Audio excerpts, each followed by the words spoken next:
Alors on a mis là, peut-être, la page Kafbet. Tomer Devorah, Perek Rishon. Betashlich bimtzelotiam kol hatotam. Zomida tova, le'akadosh baruch hu, le'akadosh baruch hu. Alors c'est quoi Betashlich bimtzelotiam kol hatotam? Tu vas jeter dans le fond des mers toutes les fautes, toutes leurs fautes. Compris Tashlir pour. Comme ça. L'idée ressemble un peu au Tashlir. Oui. Alors comment ça se passe? Comment on va pouvoir jeter des fautes? C'est quoi cette faute-là? Une faute, on la prend, on la jette. Comment c'est? De quoi ça a l'air? C'est lié à l'argent, ça, non? Il va expliquer, on va essayer de comprendre. Surtout, on va essayer de comprendre. Zomida Tova la Kajbourou. Je t'explique, il n'y a pas de problème. Très bon. Zomida Tova la Kajbourou, c'est un trait de caractère important, très, très bon, très, très bien, de la part de la Kajbourou. Shahare, Israël Hatou, Israël ont fauté, mais Saram Biat Paro, Shaou Bichouva. En français, quand on dit Israël, en général, il y en a qui se trompent, ils pensent que c'est le Médinat Israël. Israël a ça, il a fait comme ça. Israël, toujours, dans Chazal, c'est Arm Israël. Oui. Non, mais il y en a qui comprennent. Attends, j'ai pas compris. J'ai remarqué, il y a des Français, quand on dit Israël a fait comme ci, a fait comme ça, souvent ils associent ça au pays, Médinat Israël, l'État d'Israël. Mais quand en hébreu on dit Israël, Hatou, Israël, Hata, ça veut dire le peuple d'Israël. Le Bnei Israël. Oui, le Bnei Israël, c'est ça. C'est pas le Erev Rav, c'est le Bnei Israël. Le Erev Rav, c'est compliqué. Parfois, c'est une partie d'Israël aussi. Parfois, c'est une partie d'Israël. Parfois, c'est l'âme d'un Erev Rav qui s'agglutine à un Bnei Israël. Ça peut être beaucoup de choses. Il y a aussi des Bnei Israël qui peuvent, Dieu préserve, peut-être adopter les mauvais traits de caractère du Erev Rav. Donc, le côté hermétique de la chose, Israël d'un côté, Erev Rav de l'autre, c'est très difficile, surtout après tant de milliers d'années qui sont écoulées depuis que le Erev Rav il est là, et surtout que nos sages ils disent que dans notre génération, la majorité, il y en a qui disent que la majorité dans Israël c'est Erev Rav. Donc c'est un sujet en soi, très profond, un sujet de Kabbalah. On ne sait pas quelle est l'âme du Erev Rav. C'est l'Erev Rav d'Israël? Non, pas Erev Rav, c'est Israël. Mais tu as des âmes, par exemple, tu vois, ceux qui se jettent contre les champs mitzvot. Tu vois bien, sans dire de nom, tu vois bien les nouveaux hommes politiques qui viennent. C'est quoi leur drapeau? C'est contre la religion, contre les religieux, contre le Shabbat, ils se battent, ils font une guerre idéologique très forte. Et beaucoup de gens votent pour eux. Il y a beaucoup de gens qui s'identifient. Ah oui. Qu'est-ce que c'est ce phénomène-là, tu vois? Comment dire, tu leur parles des ennemis, bon, ça, c'est pas grave. Mais tu leur parles. Le vrai ennemi, que c'est les chemins mitzvot, ça, on se lève, on vote. Qu'est-ce qu'ils vont faire contre l'ennemi? C'est pas grave. Qu'est-ce qu'ils vont faire dans l'économie? Aucune importance. Mais ils vont lutter contre le Shabbat. Ah oui, ça, on va voter pour eux. Ah oui, ça, c'est un bon. Donc, ils sont peut-être éventuellement de bons candidats pour l'éventualité d'être grave, c'est possible. Mais même ça, c'est pas sûr, parce que tant qu'il n'est pas décédé sans tchouva, on ne peut pas dire que c'est peut-être le dernier jour de sa vie, il va tout regretter, et donc tu sais rétroactivement que c'était pas un rêve. Donc c'est difficile de mettre une étiquette sur une personne, c'est un rêve. On a vu les épisodes avec Yosef Meshita, le dernier jour de sa vie, il rentre dans le Saint des Saints, sortir le candélabre, et finalement il fait tchouva, mais ahava, une tchouva par amour d'Hachem, on le déchire, le top, il devance tout le monde, comme une fusée, il monte directement là-bas. Donc il faisait partie de Ben Israël. Donc c'est Ben Israël, c'était pas un Erev. Pourtant il avait toutes les données pour lui mettre toutes les étiquettes partout, Erev. Donc c'est difficile de savoir qui est qui. C'est un jeu d'imposture, d'espionnage, on ne peut pas savoir, même personne sur elle-même, elle ne peut pas savoir. Mais on sait que Akadosh Baruch Hu, il s'occupe des âmes de Erev Rav, et c'est pour ça qu'il les fait revenir. Pour leur donner encore une chance. Donc il y a du Erev Rav qui sont parmi nous. Lama yarnish paro. Alors le Rav il demande, il dit pourquoi Akadosh Baruch Hu il irait punir Pharaon? Qui c'est qui a fauté? C'est Pharaon qui a fauté. C'est en Israël, ils ont fait des choses. Et ils ont fait en sorte que Akadosh Baruch Hu il doit envoyer Pharaon les punir. Et maintenant il faut punir Pharaon. Il était au-delà. Comment ça? De ce qu'il devait faire. Oui, c'est une des raisons. C'est une des raisons, c'est vrai. C'est pour ça qu'elle était. Mais ça aussi, c'est une grande question, ce que tu dis. Comment ça se fait qu'il puisse aller au-delà? Akadosh Baruch Hu, il a décrété quelque chose. Comment ça se fait que... Il ne ferait jamais de cheval. Non, mais si Akadosh Baruch Hu, il a décrété qu'on doit recevoir 1 tonne de punition à Israël. Et lui, il entend 1 tonne, il dit très bien, je vais donner 1 tonne et je vais en rajouter 5 en bénévolat de ma part. Comment il fait pour en rajouter 5? Akadosh Baruch Hu, il a décrété 1. Comment lui, il peut ajouter encore 5 ou même 1% ou 10%? Hachem, il a décrété pas plus que ça. Pourquoi il peut ajouter plus? Ça aussi. Le libre arbitre. Oui, mais le libre arbitre sur son compte à lui, et pas sur notre compte à nous.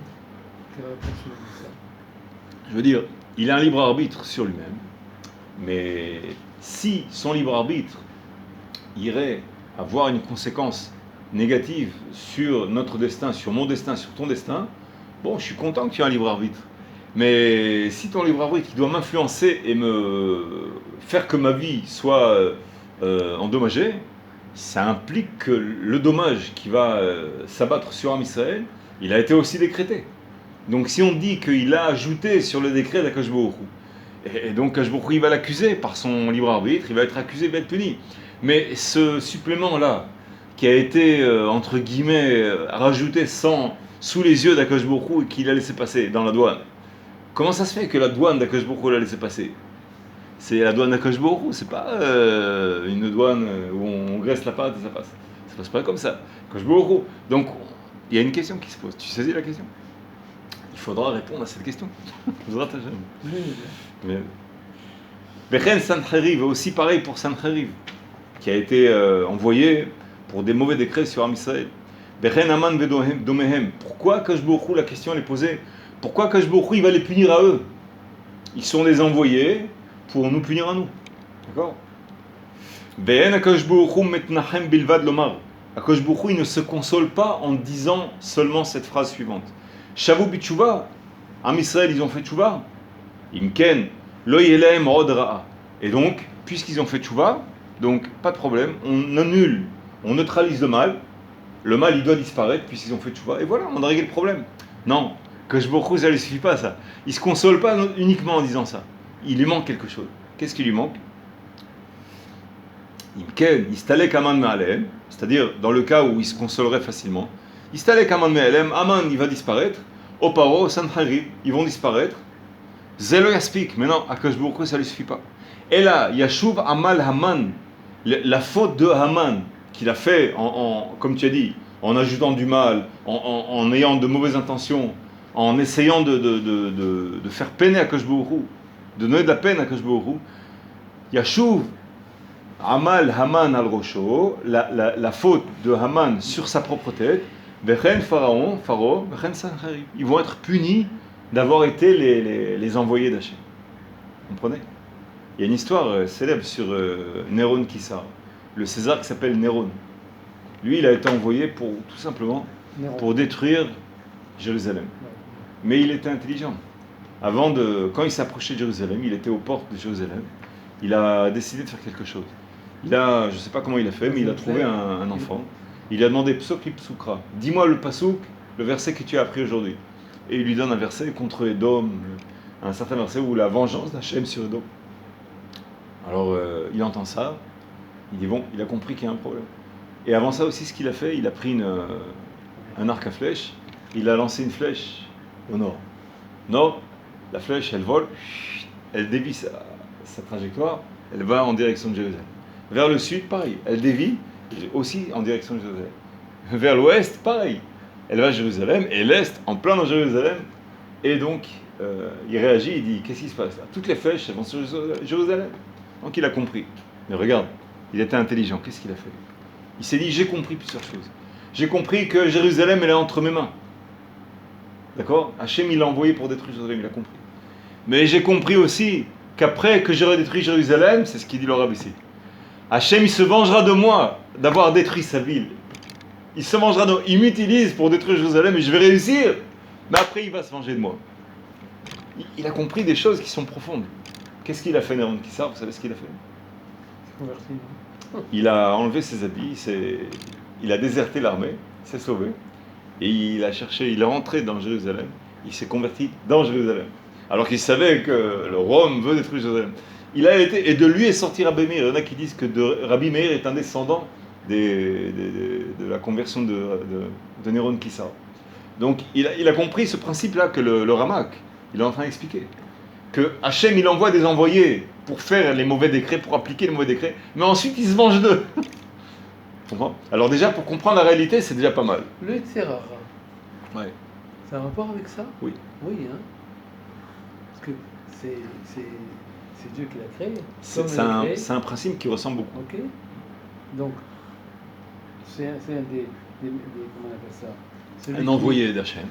C'est le envoyé qui exécute à la lettre ce que Dieu lui demande. C'est son rôle. C'est le terminateur. Mais il sera quand même détruit. Oui, il sera détruit quand même. Pourquoi il mérite puni. Pas, il ne mérite pas d'être puni. C'est la grande question. Il ne mérite pas. C'est la grande question. C'est son rôle. Tu saisis la question. S'il a été envoyé par Hachem pour appliquer son rôle, pourquoi il va être puni? Au contraire. On ne pourrait pas monter sans lui. Voilà, c'est ça. C'est la même chose. C'est la même question. Son parent n'aurait jamais eu la Torah. Exactement. Non. Et d'ailleurs, non seulement la question elle est évidente, mais en plus, il y a une Gemara qui raconte que il raconte le Hesped, qu'on va s'endeuiller entre guillemets sur le Yetzirah quand Akadosh Baruch Hu va le tuer. Et on va le languir, on va se dire il y avait Yetzirah, il y avait à l'époque on avait des défis, on était comment dirais-je envoyé en défi en mission spéciale. On va recevoir une grande récompense, on va être observé par Akadosh Baruch Hu, comment on va réagir, est-ce qu'on va réussir ou pas réagir. Ce défi, ce challenge là d'aller dans le parcours du combattant et de réussir ou pas réussir, c'est une source de grandes récompenses. De grands progrès à pas de géants. Mais s'il n'y a plus Yetzirah, où sont les pas de géants? Où sont les défis? Où sont les récompenses? Donc ça stagne, on reste stagnant. On arrive au top, mais éventuellement au top, on espère. Mais on stagne. Tu comprends? Ça aussi la grande question. Vatam, c'est-à-dire la raison, l'anagazo de cette façon de gérer les événements. Elle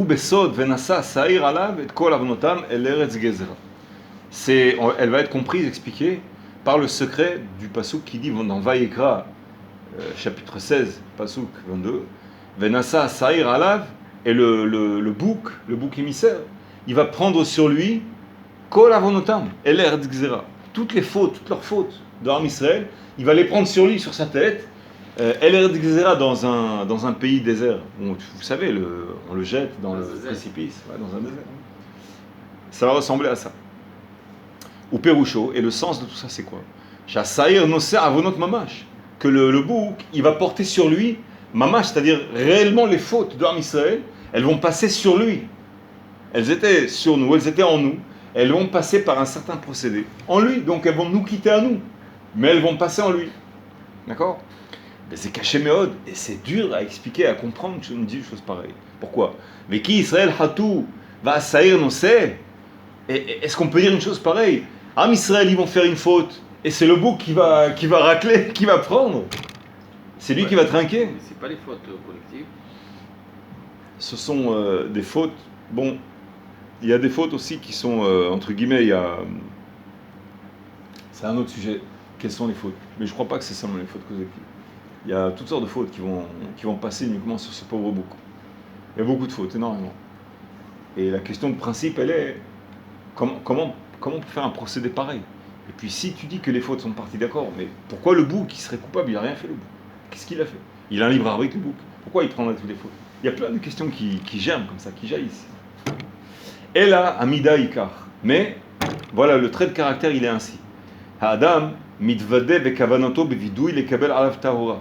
Un homme, il fait son vidouille, il fait se confesse, il regrette sa faute. Sham no bagano, il avoue sa faute, il regrette, il veut indemniser, il veut abandonner sa faute. C'est la liste qui est ramenée dans le Rambam des lois de la Tchouva. Il fait vidouille, entre guillemets, il fait le vidouille, c'est l'une des étapes. Mais il reçoit aussi sur lui la pureté.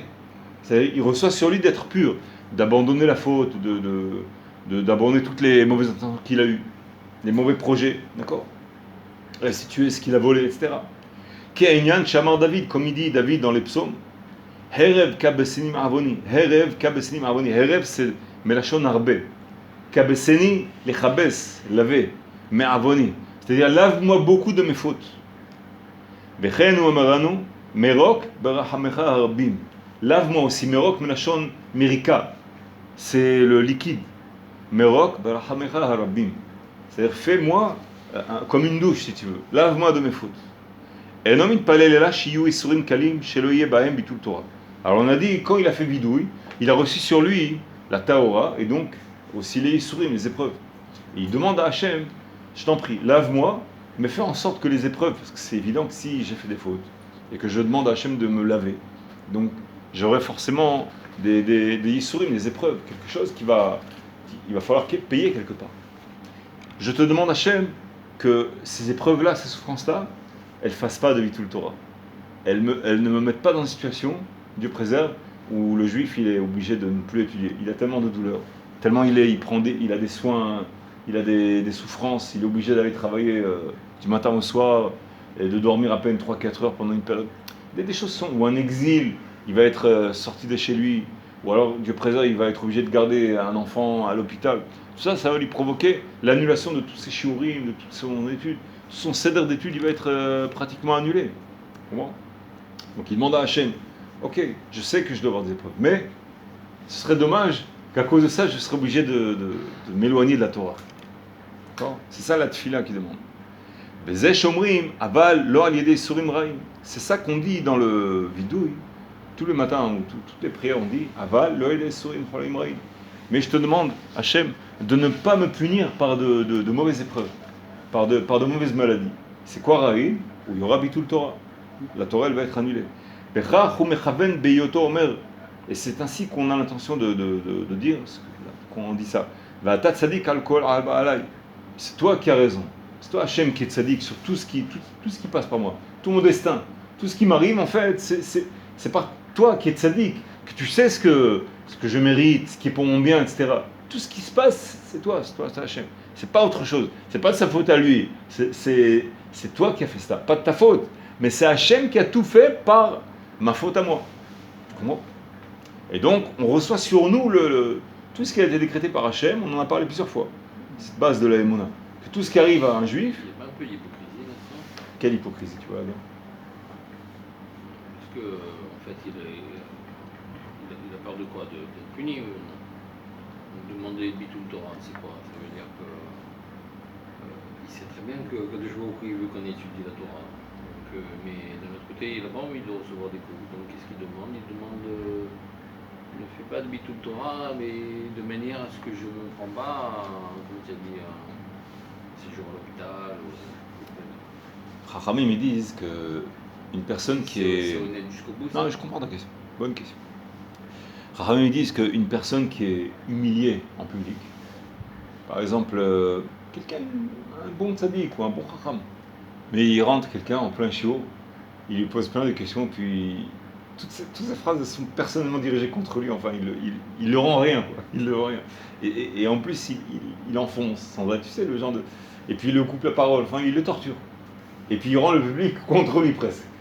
Tu vois ce que je veux dire ? Alors, il n'y a pas de Bitul Torah. Au contraire, si ça se trouve, grâce à cet élève-là, il va mieux à étudier la Torah. Il va devenir plus aiguisé, plus costaud, si on peut appeler ça comme ça. Mais la souffrance, c'est la souffrance. C'est-à-dire, il enfonce chaque fois. Et chaque fois qu'il va au chiot, il transpire. Il vient, celui-là, il vient pas. Il vient. Bon, allez, prépare-toi en lui. Quand se transpirer le cœur, il n'y a pas de Bitul Torah. Bon, au contraire, il y a une bonne Torah, du moment. Bon, alors on le menace, ici. Si tu fais ça, tu étudies pas ça, donne pas ce jour jusqu'à la semaine prochaine, etc. Alors il se mesure avec des épreuves qui sont dures. Il faut qu'il ouvre le livre, il faut qu'il aille chercher partout, il dort pas. Bon, c'est fait d'une façon un peu cruelle, donc il n'y aura pas de Bitul Torah, mais ça va être une épreuve qui est dure pour lui. Il y a l'histoire de Rav Kahana dans la Gemara. Rav Kahana, il a été, en fait, il a voulu punir quelqu'un et il a été donc la raison de la mort de quelqu'un, un fauteur. Et à cause de ça, la Malchoute, la royauté, le gouvernement qui était en vigueur, il a recherché, il a été obligé d'être exilé, il est parti. Et il est arrivé dans une autre yeshiva, je crois que c'était chez Rabbi Yochanan. Et quand il a reçu l'exil pour expier ce qu'il a fait, il a reçu l'exil pendant 7 ans, je crois. Et aussi, il a pris sur lui de ne pas dévoiler qu'il était un chacham, c'est un très bon chacham, Rav Kahana. Mais il a pris sur lui de ne pas le dévoiler, c'est-à-dire il reste silencieux et il fait semblant d'être n'importe qui, quelqu'un de vraiment quelconque, quoi. Il arrive chez Rabbi Yochanan et là-bas, Rabbi Yochanan, il entend qu'il y a un nouveau bon, il lui pose, il le repère, tout de suite il lui pose une question. Et Rav Kahana, il connaît la réponse, mais il se tait. Alors comme il a vu arriver de loin, Rabbi Yochanan, il a assis près de lui, pas loin de lui. Quand il a vu qu'il ne répond pas à la question, il le fait reculer d'une ligne, c'est-à-dire il va plus en arrière. Après, il continue et il pose une autre question. Deuxième question, il ne répond pas. Pourquoi il ne répond pas? Il a reçu l'exil sur lui, il ne faut pas que... Rabbi Yochanan, bon, une ligne encore. Et rebelote. Encore une troisième question, il se tait. Quatrième, cinquième. À la septième question, ça, il arrive à la dernière ligne, c'est complètement au fond. Il ne sait rien. C'est un élève, comment dirais-je, vraiment bon. Il faut qu'il... l'alphabet du début, il faut recommencer. Comme ça. Et Rav Kahana, quand il arrivait à la dernière ligne, vraiment, entre guillemets, méprisé, quoi. C'est-à-dire, là, tellement il a souffert de s'être tué, parce qu'il connaissait les réponses, il a demandé à Hachem, il a fait une prière, il dit à Hachem, Iratson, que les 7 lignes que j'ai été rabaissées, elles expient les 7 années d'exil que j'ai reçues sur moi. Il a fait comme ça.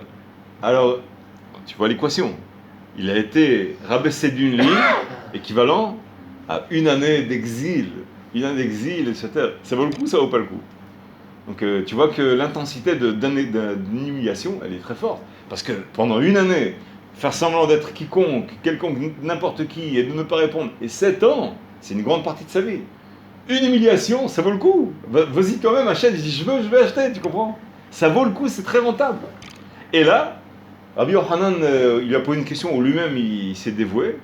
Et Rabbi Yochanan, il dit, ah tiens, quelle bonne réponse. Il commence à lui poser des questions, il répond.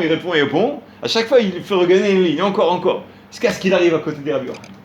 Et là, Rabbi Yochanan, il va savoir, qui c'est ce Chacham là comment dirais-je, j'ai cru qu'il comprenait rien, et tout d'un coup, il connaît la réponse. Rabbi Yochanan, il avait une grande paupière. Et on lui avait acheté, ses élèves lui ont acheté une canne avec quelque chose en or. Il lève sa grande paupière tellement elle était lourde. Il veut voir qui c'était ce Chacham là. Et Rav Kahana, il avait un défaut. Il avait une cicatrice que si on ne sait pas qu'il a une cicatrice, on avait voir l'impression qu'il ricane. Il ricane pas, mais seulement il avait un défaut dans le visage à cause de sa cicatrice. Rabbi Yochanan, il lève la paupière, et en levant la paupière, il voit le ricanement de Rav Kahana. Il dit comment? Ensuite même il s'est dit comment il ricane, c'est-à-dire il est content de m'avoir collé en fait. Et là Rabbi Yochanan, l'œil de Rabbi Yochanan s'est posé sur lui, et il a quitté notre monde, Rav Kahana. Donc après il a été enterré. Et ensuite il y a quelqu'un qui est venu à Rabbi Yochanan. Il avait juste un défaut, c'est pas qu'il a ricané. Ah bon? Alors il a été sur sa tombe, Rabbi Yochanan, et il a prié pour lui, et il a fait revivre. Il a dit, je vais te faire revivre. Je vais te faire revivre. Rav Kahana, non, c'est pas la peine, laisse-moi où je suis. Pourquoi?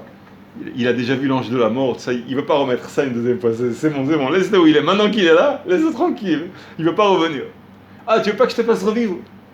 Non, laisse tomber. Sinon, il le fait revivre, il n'y a pas de problème. Comme ça. Donc, vous voyez, comment dirais-je, finalement, il a expié 7 ans et finalement, il est mort. Finalement, il fait... Pourquoi je dis ça? Parce que, pour ta question, parce que l'humiliation, parfois, elle est telle que, comment dirais-je, la personne, vraiment, elle pendant un certain moment, la personne, elle peut sentir, elle veut plus vivre. Tu entends des histoires, parfois, dans les disputes, elles sont tellement vives, tellement atroces, que la personne, elle est prête à quitter le monde. Elle n'a plus le goût de la vie. Parfois, il y a des disputes dans la famille ou entre amis, parfois, il y a des choses tellement dures par la colère, par la vexation, etc. Puis l'escalade du mauvais penchant de la colère, etc. À ce moment-là, il y a un des conjoints qui dit à l'autre, sans arrêt, et il le bombarde encore, et il voit que ça ne le vexe pas assez, alors il en rajoute. C'est exagéré tout ça. C'est juste une façon de se mettre en colère. À un moment donné, parfois les deux en même temps, parfois les deux, à certains moments, ils témoigneront sur eux-mêmes pendant quelques instants, ou parfois des moments qui s'allongent, ils n'ont plus envie de vivre. Comment c'est possible? C'est l'humiliation, elle est telle que le goût de la vie s'en va, c'est-à-dire la personne, elle tient plus en place. Même le Rav, il explique, il dit que si, à Kosh Baruch Hu, tous les cadeaux qu'il nous donnait, la vivacité, la vie, la parnassa, la santé, s'il nous faisait sentir, à tout moment, il nous faisait sentir que c'est un cadeau de Hachem et qu'on ne mérite rien, on pourrait même pas le supporter, la honte serait telle qu'on ne voudrait plus supporter cet état de recevoir. Comprenez le truc. Donc, c'est pas tout à fait hypocrite, c'est réel, c'est une réalité. Les épreuves sont parfois telles qu'on ne peut plus le supporter. Une personne qui a un enfant malade, qu'elle adore, la personne la plus tendre, et elle la voit en train de dépérir, d'agoniser, etc., c'est des choses qu'elle voudrait 1000 fois mourir à sa place, parfois. Ça arrive. Dieu préserve. Donc, quand on demande des épreuves où il n'y a pas de Bitul Torah, il peut y avoir Bitul Torah. Il peut y avoir des épreuves où il n'y a pas de Bitul Torah, effectivement, mais avec une souffrance d'âme. Elle a une angoisse tout le temps, elle a une peur, une crainte, une souffrance. D'accord? Bon.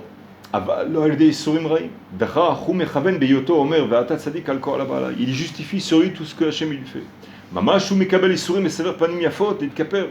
Vraiment, il accepte sur lui les épreuves avec un bon visage positif. Il les accepte volontairement. C'est pas qu'il se dit il se sauve, le chat et la souris. Non, ne me punis pas. Il sait que c'est dur, il en souffre, mais en lui, il le digère. Il accepte dans le principe, il n'est pas contre. Il ne se révolte pas contre ce qui se passe. Pourquoi? Parce qu'il sait qu'il y a des fautes, que qu'est-ce qui les amoindrit, qu'est-ce qui les efface? Ce sont les épreuves, les souffrances, qui les rend moindres jusqu'à ce qu'elles disparaissent. Et c'est ainsi le trait de caractère. Tout de suite, dès que le juif il se confesse, il avoue sa faute, il détaille sa faute, il reçoit sur lui les yisurim, les souffrances. Pershu Bazoar Parashat Pekoudé, dans le Zohar, le Parashat Pekoudé, à la page 262, bête, Shiu Halek Samechmem. Cette faute-là, c'est une part qui appartient à Samechmem, c'est l'ange de la mort, le mauvais penchant. Ke'en Asaïr, en ressemblance avec le bouc émissaire. C'est exactement ce que tu as remarqué tout à l'heure. Ma'u Helko, quelle est donc sa part à lui, dont on parle? She'akadosh Baruch Hu gozer alav yesurim umyad mizdamen sham samechmem volech vegove hovo. À ce moment-là, quand la personne elle accepte sur elle les souffrances, elle avoue sa faute, à ce moment-là, Hachem il appelle le samechmem, l'ange, et il l'ordonne, il lui dit, il l'envoie comme un envoyé pour aller lui faire ses souffrances à lui. D'accord? Vegove hovo, mais attention, le langage qui est employé, c'est il encaisse sa part, son hov, son devoir, quelque chose qui appartient à lui au samechmem. Il va expliquer maintenant. Et c'est à ce moment-là que le procès il a lieu, que là il prend non seulement le droit ou la mission de le punir, mais il prend avec ça la faute sur lui. La faute, elle passe il y a un changement de propriétaire. D'accord? Il lui donne l'autorisation d'encaisser sa part, de prendre sa part. Israël mit taharim. Et c'est ainsi que en Israël, il se purifie. Et tout ça, ça fait en sorte que les fautes, elles passent, changent de propriétaire. Elles passent chez Samechmem, chez l'ange de la mort. Et la raison, c'est que chez Akadosh Baruch Hu Gazar, alors la mort chez Kol Misha Sechen Yidbatel. Pourquoi? Alors il va rentrer dans une profondeur, dans un degré de profondeur, que Akadosh Baruch Hu, il a décrété que chaque fois qu'il y aura cet acte, une personne, elle veut aller venger, punir une personne, elle veut aller venger d'une mauvaise chose qui s'est passée. Viens, cet homme-là, il fait la shonara, allez, on va le punir. Allez, on va nous être les envoyés du mal pour lui faire purger sa peine. Tu veux lui faire purger sa peine? Alors Akadosh Baruch Hu, il a décrété que celui qui veut aller faire purger la peine à un juif, c'est comme ça que ça va se passer. Il va prendre la faute sur lui aussi. Non seulement il va le punir, mais ça ne va pas être gratuit. Il va absorber la faute de la personne et la personne, elle va perdre sa faute. Donc il faut faire attention, il faut être... C'est ça qu'on dit. Mais galgelim choval et dechayav. On fait purger un mal, mais par un envoyé de mal. Quelqu'un qui lui-même est un porteur de mal. D'accord? Mais Akadosh Baruch Hu, plus que ça, il a un autre décret que chaque chose qui va être l'envoyé du mal, elle va être éliminée, elle doit être éliminée. C'est ce qu'il écrit ici. La Behema, c'est écrit dans la Torah que un animal qui a été le sujet d'une faute dégoûtante, une personne qui a eu un penchant sur l'animal et qui a fait un acte dégoûtant sur l'animal, Alors l'animal aussi, il doit disparaître. Qu'est-ce qu'elle a fait, l'animal? Il n'a rien fait, cet animal. Rashi, là-bas, dans la paracha, dans le Passouk, Rashi, il explique qu'une personne, elle doit apprendre une moralité de ce décret-là, d'Akadosh Baruch Hu. La BMA, qu'est-ce qu'elle a fait, l'animal? Elle n'a rien fait. Et Akadosh Baruch Hu, il l'a fait éliminer. Pourquoi? L'une des raisons, c'est pour pas qu'on désigne l'animal. On dit, tu vois, cet animal-là, c'est sur cet animal-là qu'un tel juif, il a fait la faute sur lui. C'est valable aussi pour le minéral, ça? Pour le minéral, voilà, si, il écrit ça, le saif shanis kalim, la personne qui a été condamnée à mort, l'épée qui doit l'exécuter, il faut l'enterrer. Qu'est-ce qu'elle a fait, l'épée? Elle n'a rien fait. Et l'animal, qu'est-ce qu'il a fait? Il n'a rien fait. Alors Rachid là-bas explique, il dit, Ouma, comment dirais-je, et si un animal qui n'a pas le libre arbitre, il doit être éliminé pour avoir été le sujet d'une faute d'une personne, et elle n'a rien fait, elle a été victime en plus, elle doit disparaître. Alors, à plus forte raison, une personne qui a le libre arbitre, qui a date, qui a la raison, si elle fait fauter les autres, alors comprend dans quel danger elle est. Si un animal, il va être éliminé, il n'a pas fauté, une personne qui, lui, elle a la raison, elle va faire fauter les autres, alors comprend la gravité de sa faute. Elle est pire que l'animal qui doit disparaître. Alors lui, il a forte raison, il est menacé de disparaître. Il est dans un cas très dangereux, de faire fauter les autres. D'accord? C'est nafkamina pour sniout, la pudeur, etc. Toutes sortes de choses. Ou même ne pas influencer en mal, parler de mauvaises choses chez les enfants, tout ça, leur donner d'être une mauvaise fréquentation. Bon, tout ça, c'est très grave aux yeux d'Hachem. Et donc, c'est la raison pour laquelle c'est écrit dans Vayekra, chapitre 20, verset 15, et ta BMA, ta Rogu, la BMA, il faut la tuer. Et aussi dans le lynchage, l'une des 4 morts du Sanhedrin, du Beddin, ce qu'il a, la pierre qui a servi à tuer l'exécuté, il faut aussi l'éliminer. La saif chez le Mizvat Aneragim, l'épée qui va servir à couper la tête, celui qui est Nerag, Arega, une autre des 4 morts du Beddin. Teornin Kvura, il faut enterrer cette épée et cette pierre aussi. Comme dans la Gemara Sanhedrin 45 à Moudbet. Les Vatel Metziutan, pour annuler leur existence, leur réalité, l'annuler, faire en sorte qu'elles disparaissent de la réalité. Vekoha, mais aussi leur force. Ahar Shigmor Dinam, après qu'ils aient servi à l'exécution auquel ils ont été envoyés. Dans Daniel, c'est là qu'on va comprendre le secret de la statue de Nebuchadnezzar, Nabucodonosor. Il a fait un rêve d'une statue avec plusieurs matières. La tête, ensuite les bras en fer, etc. Et d'abord c'est en or, ça descend jusqu'aux jambes. Et tout s'écroule à la fin. Et il ne trouvait pas la solution du rêve jusqu'à ce que Daniel lui a expliqué que ça, ce sont des exils différents, que Am Israël, ils vont passer. Et donc, ça veut dire que ceux qui font l'exil, ils vont disparaître, puisque la statue, elle s'écroule. En gros, il explique. Donc, le Nimseru Israël Biad Melech Bavel. Am Israël, ils ont été donnés dans les mains de l'exil de Babel, Babylone.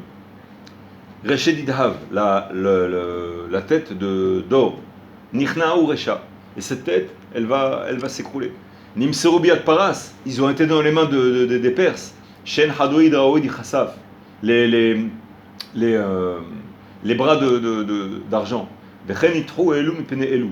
Et chaque exil, il repousse l'autre. L'un, il mène la guerre contre l'autre et il remplace.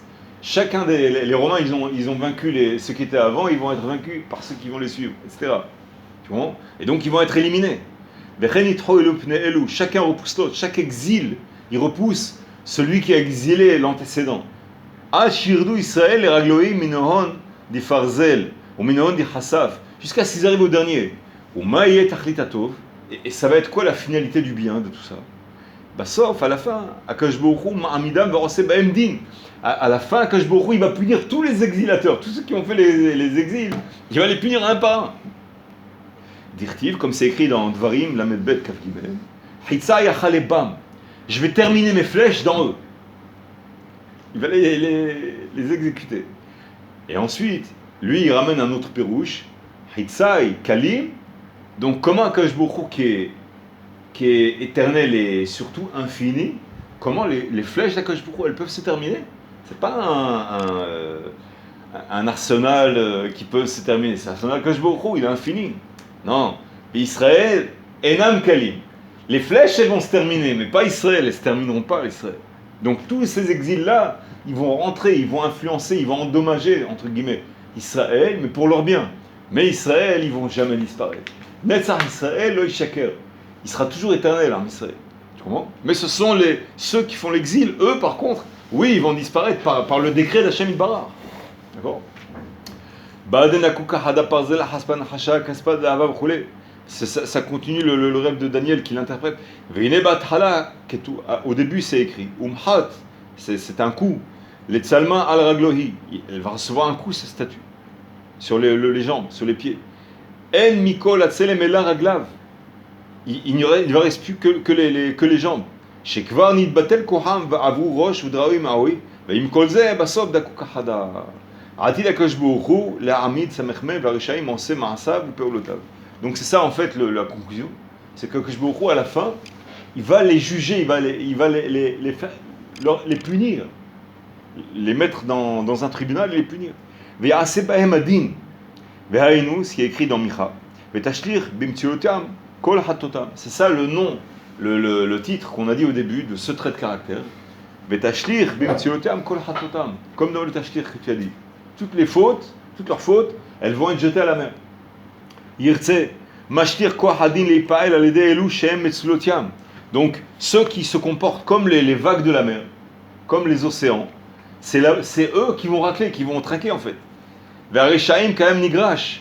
Il y a un passage qui dit, Reshaim, les méchants, kayam nigrash. Les vagues de la mer, elles recommencent sans arrêt. Tu vas à la mer, tu entends encore une vague, et après elle revient en arrière, et encore une fois, et elle revient en arrière. Sans arrêt, elle ne se disperse jamais. Bon, tu ne comprends pas que tu arriveras jamais à détruire Israël. Non, encore, et encore, toutes les générations, encore et encore. Combien de milliers de fois? C'est insupportable. Non, jamais ils se désespèrent.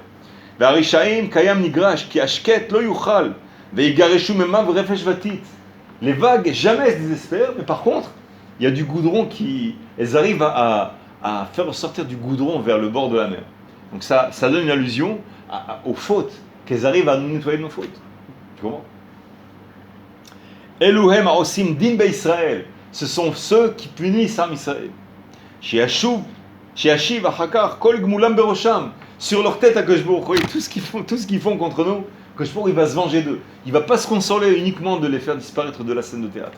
Non, il les veut pour les punir. Ba'atam, la raison. Après que Israël, ils ont reçu sur eux leurs punitions, leurs épreuves, leurs souffrances, Akadosh Baruch Hu mitnachem afilu al ma shekadam. Akadosh Baruch Hu, il regrette, c'est-à-dire pas il regrette, il a une nostalgie de ce qui était avant. Avant, ils n'étaient pas punis. Maintenant, toi, tu es venu, tu les as punis, comme si c'était des intrus qui sont venus en plein milieu. Tout était bien. Tout d'un coup, c'est comme si on oubliait le fait que Israël, ils ont fait des fautes. Non, toi, tu es venu, tu les as punis, donc il faut que je m'occupe de toi. C'est bizarre, il faut essayer de comprendre ce procédé. Comment Akadosh Baruch Hu, il raisonne comme ça? Il faut essayer de comprendre. Vetovea el bonam, et il exige des dommages et intérêts sur les vexations, les humiliations qu'on a subies. Veloda, et ça ne suffit pas. Ela ani katsafti me'at, c'est ce que tu as dit tout à l'heure. Akadosh Baruch Hu, il dit dans Zcharia, ani katsafti me'at, j'ai décrété un peu. Et eux, ils ont aidé pour le mal, ils ont rajouté de leur part, de leur propre bénévolat. Tu comprends? Disons, comme tout à l'heure, il a décrété 1 tonne, eux, ils ont fait 1,5 tonnes, 2 tonnes, 5 tonnes, peu importe, plus. Parfois beaucoup plus. Tu comprends? Et là, Akadosh Baruch Hu dit, vous, ce que vous avez fait, c'est plus que ce que j'ai décrété. D'accord? Maintenant, comment on peut comprendre une chose pareille? Gab Midazo. Alors on va donner juste la conclusion de Moussa, et ensuite on va essayer de comprendre bien un peu ce qui se passe, parce que c'est pas tout à fait clair. Comment Akadosh Baruch Hu, il se console de choses pareilles, enfin c'est des choses, ça apparaît comme une conduite humaine en fait. Ce serait plutôt un être humain qui se venge, qui veut, comment dirais-je, redonner une claque à celui qui a donné une claque à son ami. Mais pourquoi Akadosh Baruch Hu, il se comporte comme ça? Il faut comprendre ça. Akadosh Baruch Hu, il est bien au-dessus de tout cela. Pourquoi il se comporte comme ça? Alors d'abord, on va donner la conséquence morale. qu'est-ce que le Ramak il veut de nous en nous ayant expliqué tout ce procédé du bouc émissaire, des Rechaïm, de l'ange de la mort, de la vengeance d'Hachem, de son amour pour nous, que toutes nos vexations qu'on a méritées, que lui-même, il a décrété sur nous. Mais il souffre à nous avoir vu souffrir et comme ça périr, exilés, etc. Il veut se venger de ceux qui nous ont exilés. Comment ça se passe? Et qu'est-ce qu'on doit apprendre d'Akadosh Baruch Hu? Comment on va transformer ça en une conduite morale? Qu'en cela, on va imiter Akadosh Baruch Hu. Que c'est le but de ce livre-là, du premier chapitre. Tout le livre aussi. Gam b'midazot sachitneg adam im havero. Aussi, de cette même manière de ce trait de caractère de miséricorde, un juif, il doit essayer de se comporter envers son prochain. Afilu she'irasha meduke beisurim alisnaehu. Même si c'est un grand rachat, tu sais que c'est un grand rachat. Il a fait il a fait beaucoup de mauvaises choses. Et maintenant tu vois qu'il s'est écroulé. Il a perdu, je sais pas, son foyer, il a perdu sa richesse, il est malade, il est croulant. Tu sais pourquoi? Le Rav Etzraïm, il dit que Akadosh Baruch Hu lui a donné la longévité de la vie. Pourquoi? Pour faire refermer les cercles. Il avait des gens qui ont fait des fautes très très graves, il y a 50 ans, il y a 40 ans, il y a 160 ans. Et après, il a vu leur fin. Il a vu comment ils ont terminé finalement par une fin terrible. Comme ça, il a dit Rav Etzraïm. Il m'a donné la longévité de la vie pour que je puisse comprendre les cercles qui se ferment. La grande patience d'Hachem Barach. Comment il arrive à punir à long terme les Juifs. Alors, quand on voit un rachat, t'as me vu, Tsarfadid? Quand on voit un rachat qui est, qui est en grande souffrance, en grande épreuve, il ne faut pas lui en vouloir. Assour, ksheroï mishu shu rachat gamou. Voua umkabel isurim keshi. Non, comme je t'ai vu. L'isnoto assour. Il ne faut pas le détester et l'accabler, dire. Même dans son cœur, je sais très bien pourquoi il mérite tout ça. Il le mérite. Ce pivotement dans le cœur, en se disant, il le mérite. Magialo, zepseda. Acheshbon beseder gamo. Ce pivot dans le cœur, il n'est pas bon. Tu veux ressembler à Akadosh Baruch Hu? Atarotse évidemment la Akadosh Baruch Hu, al tarshov kacha. Ne ressens pas en toi la satisfaction de voir un rachat qui est, qui est accablé de souffrance et de maladie, etc., d'écroulement, d'humiliation, en te disant, Magialo, il le mérite. Al tarshov kacha. Si il m'a tarotse liot domé la Akadosh Baruch Hu. Tu n'es pas obligé, tu peux le penser, mais ce ne sera pas un pivot du cœur, une bifurcation du cœur qui va nous faire ressembler à Akadosh Baruch Hu. Ça va être les filles Shuratadi, d'après la Halacha Yavesh, voilà, Tarotsilot Kuma Akadosh Baruch Hu. Tu dois, notre rôle à nous, les Rachem Alav. Nous, on doit, on n'est pas les. On a vu, ceux qui accablent l'armée Israël, même qu'ils le méritent, ils vont, leur réalité, elle doit être amoindrie. À Akadosh Baruch Hu, il y a une menace. Akadosh Baruch Hu l'oev, chez Anachnu niyeh megalgel chova al yadenu. D'accord? Al tiezeh chez megalgel chova al yatra. Ne cherche pas à être celui que par toi, il y aura le chova magialo. Mais ne sois pas celui qui doit être le Megulgal. La Gemara, elle dit, il y a un métier, yesh miktsua masriach, qui sont très mauvais, bourseki. Celui qui s'occupe des iboudorot, les pots, ça sent très mauvais. La Gemara, elle dit, Aolam, lo yechol le bourseki. Le monde, il ne peut pas vivre sans bourseki. Il faut qu'il y ait des gens qui fassent du cuir, etc. Hayavi. Avalata, alti bourseki. Ne sois pas, toi, le bourseki. Que ce soit quelqu'un d'autre, éventuellement. Ne le méprise pas. Mais si toi, tu peux ne pas être bourseki, alti bourseki. Ne cherche pas les travaux qui sont moches en disant, il faut bien qu'il y ait quelqu'un qui le fasse. Je sais pas, le nazi pourrait se dire, de toute façon, ça manque les nazis, ça manque les exécuteurs, alors ça change rien, il est cuit de toute façon. Alti ata. Toi, ne sois pas celui qui va faire comme ça, tu comprends? Alisna ehu, ne le déteste pas. Shahar shinikla harehu ke'achicha. Tu vois qu'il est accablé de souffrance, donc il est redevenu comme ton frère. Il a été nettoyé de ses fautes. On a vu, les fautes elles ont été prises par le bouc émissaire, et donc il est nettoyé de ses fautes. Elles ne sont plus en lui les fautes. Alors, c'est là que je vous attends au passage. Si il a été nettoyé de ses fautes, approchez-vous. Suis-moi.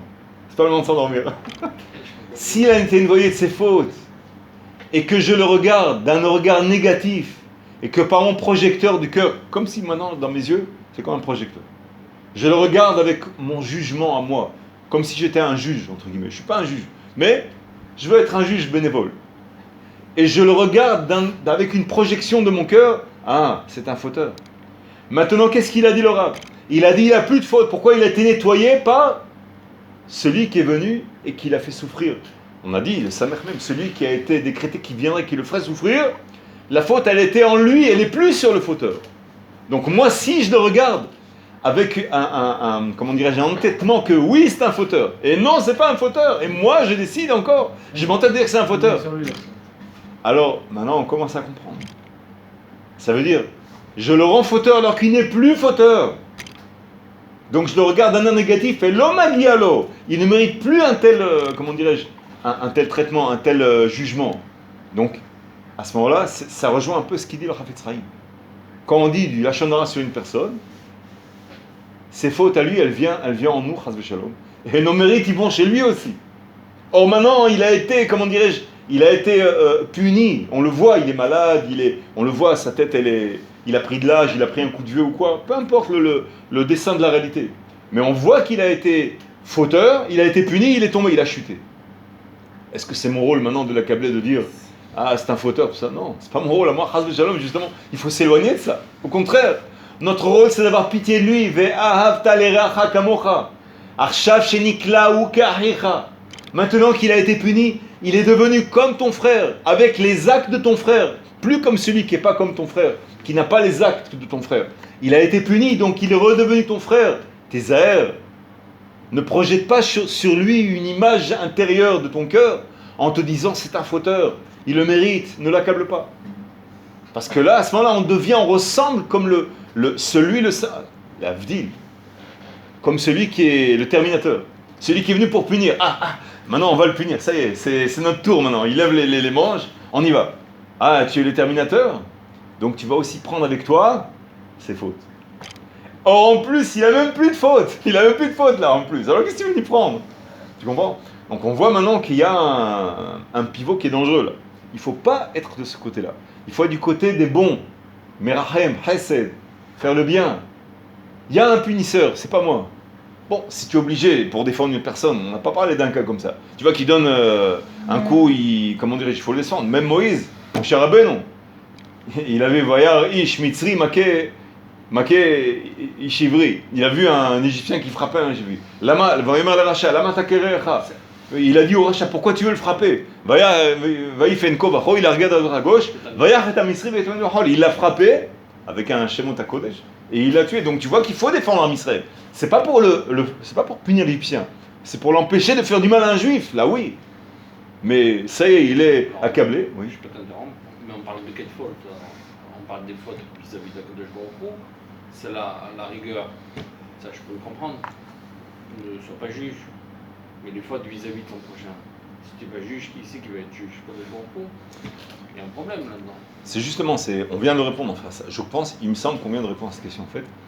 C'est que quand tu vois qu'il y a une conséquence, si tu interviens dans une situation pareille, si tu vois qu'il y a une conséquence qui va sauver, qui va améliorer, qui va faire en sorte que le destin il va changer en bien, là oui.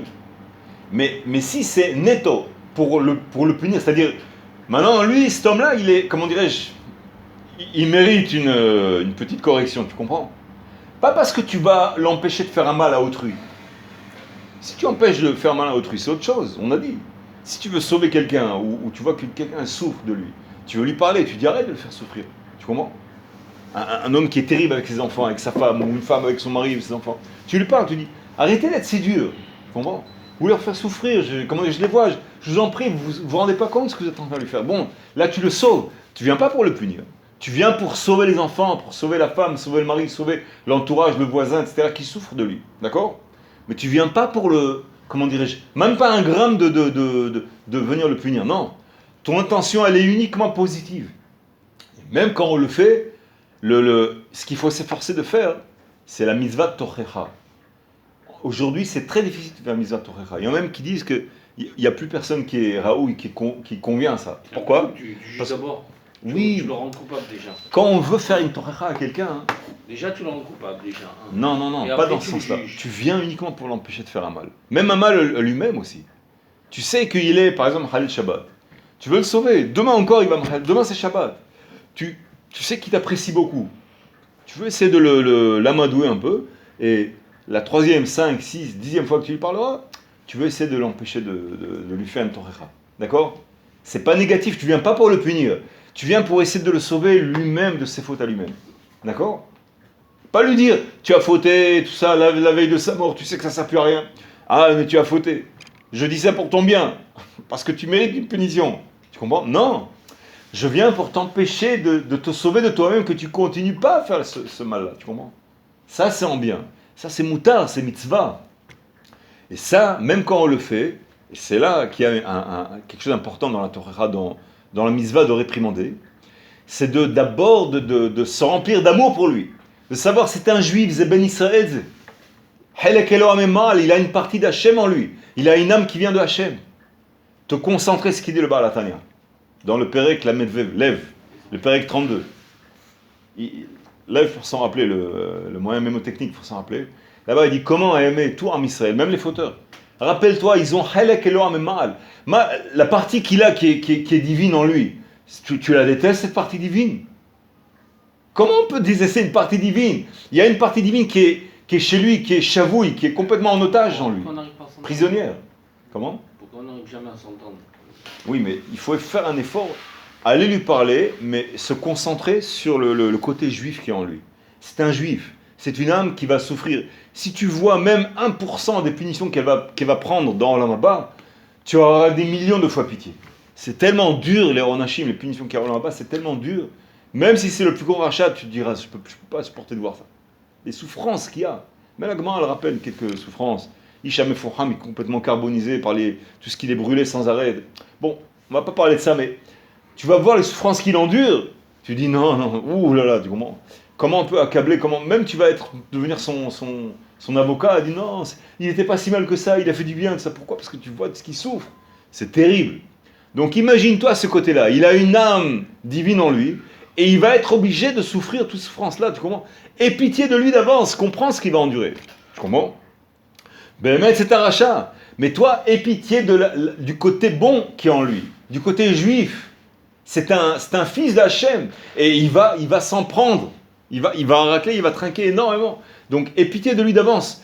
Concentre-toi sur les futures punitions qu'il va être éventuellement obligé de prendre, et sauve-le, aie pitié, regarde-le avec pitié, dis-lui, j'ai juste une chose à te dire, je t'en prie, écoute-moi peut-être, tu comprends? Il va voir ton regard positif, que tu essaies il va sentir le langage du cœur, et là il va s'ouvrir, éventuellement, tu comprends? Mais il ne sera pas vexé, parce que tu n'es pas venu en accusateur, tu veux l'accable, et tu as fait ci, tu as fait ça. Avec ton projecteur interne du cœur, tu vas le regarder avec un regard accusateur. Il va se dire, mais qu'est-ce qu'il voit en moi? Il voit en moi un rachat. Donc il voit en moi un rachat, je ne peux pas l'écouter, je peux pas me permettre, parce qu'en lui, vraiment, il a un côté de sadique. Il a une âme divine. Et donc de ce côté-là, le Hetzera, il va l'empêcher d'accepter ta réprimande. Parce qu'il va fermer les écoutilles, il ne pourra pas, il va devenir hermétique, tu comprends? Mais donc, ce qu'on a le droit, c'est de réprimander en bien, le sauver. Tu saisis un peu la différence? Une dernière chose avant de prolonger, mais quelque chose que j'ai du mal à comprendre. Je t'ai dit que c'était un peu long aujourd'hui. Tu as dit, si j'ai bien compris, on a quelqu'un de la fin. De bien comprendre quelque chose. Tu as dit, si celui qui a fauté, la personne le punit, quoi. Le punit, c'est celui qui a fauté, il a plus les fautes, ok, et celui qui l'a puni, c'est lui maintenant qui porte les fautes en lui, qui est fauteur. Ouais. C'est pratiquement impossible à comprendre. Enfin, oui, c'est dur à comprendre. Mais en plus, moi j'aurais compris, celui qui a fauté, il reste fauteur, d'accord. Et celui qui le punit, lui aussi il est fauteur. Ça fait 2 fauteurs. Pourquoi celui qui a fauté, on lui enlève ses fautes? De quel droit? Ok. Celui qui l'a puni, d'accord, ok, il n'a pas le droit de le juger ou de le punir, etc. Ok, qui reste fauteur. Mais pourquoi lui, Et en plus, tu dis les mérites, le top du top. Non, ça c'est dans la Shonara. La Shonara, c'est écrit comme ça. Ok, et le top. C'est écrit comme ça. Celui qui dit la Shonara sur l'autre, de façon assidue, c'est-à-dire pas. Je ne sais pas si c'est hasardeux, de façon hasardeuse, mais c'est quelqu'un qui s'y met vraiment comme il faut, à ce moment-là, ses mérites y passent chez sa victime et les fautes de la victime elles passent en lui. C'est dur. Bli Neder, on va finir juste les dernières lignes. La prochaine fois, Bli Neder, parce que il faut quand même un bon quart d'heure, pour à peu près. Hein. Il y a une explication qui apparaît dans le Chovot HaLevavot, dans Shara Knia là-bas. On va rentrer dans l'histoire. 10 minutes, un quart d'heure, on va comprendre ça. Mais aussi, ça rejoindra la question pour laquelle, comment est-ce qu'Akadosh Baruch Hu, il peut laisser exécuter plus que ce qu'il a décrété. Là aussi, il y a un grand secret. Ça rejoint ta question, et toutes les réponses, elles tombent en même temps. C'est-à-dire, ça dépend l'un de l'autre. En fait, tout dépend l'un de l'autre. Hachem Yitbarach, Akol, il fait tout d'une façon programmée et mesurée très exactement et tout. Et c'était fait exprès d'avance. Rassurez-vous, tout est, fait d'une façon où il sait d'avance. Ça rejoint aussi le paradoxe que Hachem, il sait d'avance ce qui se passe, et en même temps, il donne le libre arbitre. Décide-toi, si tu me donnes le libre arbitre, comment tu sais d'avance ce que je vais faire? Tu comprends? Il y a aussi cette discussion-là. Ça rejoint cette triple. Donc il faut comprendre ces trois choses en même temps dans Hachem, et là on comprend Mais ce qu'il faut d'abord, être rassuré complètement. Hachem Yitbarach, il mesure tout, c'est lui qui fait tout, il nous donne vraiment le libre arbitre, qui est libre totalement, en neutralisant tous les effets qui pourraient influencer d'un côté ou de l'autre. On est donc dans un état où on est neutre, parvé, c'est-à-dire pas enclin vers le bien ou vers le mal, et donc on va recevoir une récompense ou une punition sur le bon ou mauvais acte, et en même temps il sait d'avance ce qu'on va faire, et il n'y a pas de contradiction, bien que c'est un paradoxe qui est pas évident à comprendre, et aussi il laisse l'exécuteur faire plus que ce qu'il a décrété, sans que ça contredise que la personne qui va recevoir, elle a subi quelque chose de plus que ce qu'elle méritait. Elle le méritait réellement, mais tu vois, il y a toutes ces équations qu'il faut résoudre, et en même temps, l'autre, elle va être punie. Pourtant, elle a été envoyée pour exécuter effectivement sur le bon décret, mais elle ne le sait pas, etc. C'est un peu complexe, donc on va juste faire ces lignes. La prochaine fois, on répondra à ça. D'accord? Alors attends, on finit maintenant ces lignes-là. Et donc on dit, la conclusion morale, c'est qu'il ne faut pas détester celui qui a été accablé par des épreuves ou des souffrances. Au contraire, il faut rapprocher les mordim, ceux qui se sont révoltés contre Hachem. Ceux qui sont punis, accablés par les punitions d'Hachem. Et en plus, il aura pitié d'eux. C'est un ancien un malfrat, un ancien, je ne sais pas moi. Et comment je peux avoir pitié de lui? Tu sais ce qu'il a fait? Non. Ton rôle, ton tafkid à toi, t'es Rahem Alev. Toi, tu es un être humain, tu n'es pas un juge. Tu n'es pas un juge céleste, tu n'es pas un juge terrestre. Tu n'as pas le rôle d'accabler, de juger et de distribuer des notes. Tu comprends? C'est à Hachem de le faire. Nous, ce n'est pas notre rôle. Reste de côté. Toi, tu vois une personne qui a fait un accident de la route, il le mérite, il a fait un accident. Ma pitom, tout de suite tu sors, qu'est-ce qui se passe? Tu ouvres la porte, tu fais, comment dirais-je? C'est Pikuach Nefesh, Shabbat, même si c'est un Mechel Shabbat, même si c'est quelqu'un qui enfreint le Shabbat. Tout de suite, va, appelle la police, enfreint le Shabbat, téléphone à la police, sors. Il faut tout faire pour lui sauver la vie, une vie humaine. Tu comprends? Comment ça se fait? Si Hachem, il a fait qu'il doit pas un accident très dur, c'est que Magialo, Magialo. Mais c'est pas mon rôle à moi, Laisse Hachem faire son travail. N'interviens pas dans le travail d'Hachem. J'ai pas reçu une lettre d'Hachem que je dois aller faire l'accabler ou l'enfoncer ou encore plus. Chaz de Khalila. Nous, on doit les rachem. C'est ça notre rôle, nous. D'accord? Ve'adraba, au contraire, yatzilem yadoyev. Au contraire, il va les sauver de la main des ennemis. Ve'al yomar, et qu'on ne se dise pas, je cite, avono garamlo. C'est sa faute qui l'a poussé à mériter et à recevoir ces punitions-là. Et là, mais au contraire, il aura pitié de lui. Bamidazo, selon ce trait de caractère qu'on doit s'efforcer d'imiter, comme je l'ai expliqué. Maintenant, la prochaine fois aussi, on sera obligé de revenir, parce que quel rapport entre Hachem qui veut punir Pharaon et nous qui devons avoir pitié aux autres, il faut établir ce rapport-là. Amen, Shabbat Shalom.